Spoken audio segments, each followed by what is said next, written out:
analyze a lot about escalation when it comes to US, NATO / the West, Ukraine vis-a-vis Russia. But in terms of escalation of sanctions, what is the mood like in the US in terms of secondary sanctions? Do you visualize that happening in terms of whether it's energy or whether it's CATSA, S-400 defense deals?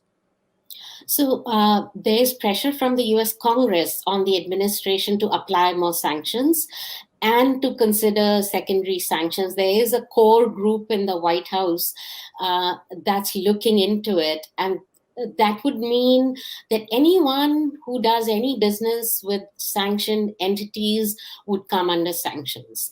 So that it would just sort of expand the ambit of these sanctions, which are already quite devastating. But what I would like to say is about the oil, I want to make one point that, maybe we're getting ahead of ourselves and thinking India is going to buy much more oil from Russia. I think India in general in the past has been very cautious when a country has been sanctioned. We tried to reduce our exposure to that country. We did that with Iran. So I don't think it's going to be that India is running to get every good deal that's in the market.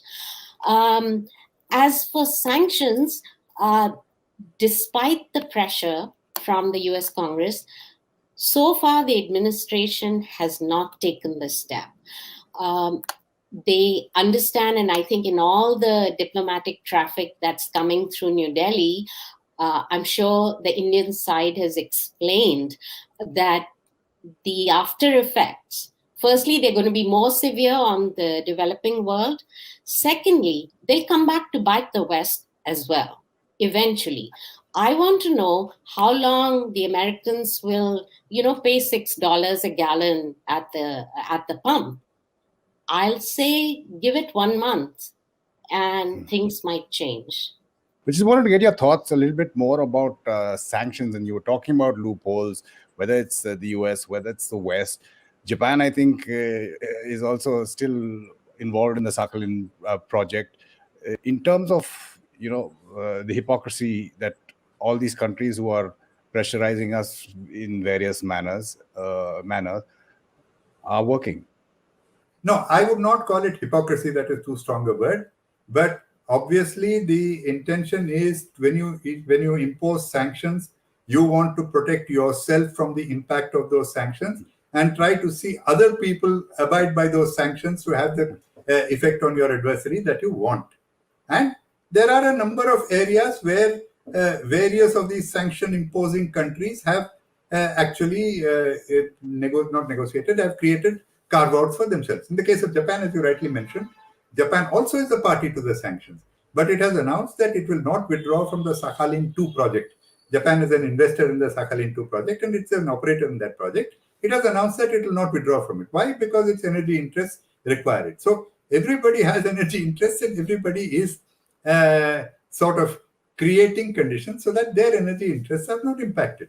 I don't think there's anything wrong about it as such. And I think it's quite obvious that they will try to make you toe the line. And if you don't toe the line, they will understand that you're not toeing the line. I think it's just trying to see how far they can go with you. Now, as far as the sanctions are concerned, there's one more country that I think is very important to mention, which is Turkey. Turkey is a member of NATO. And Turkey has clearly announced that it will not abide by the sanctions. It will not impose sanctions on Russia. And Turkey is very active in keeping Black Sea ports open for trade out of Russia through the Bosphorus, which of course Turkey in a sense controls. So, you have even within NATO ranks a country that has very clearly said it will not abide by the sanctions. And of course, the UAE has said that as well, as you know.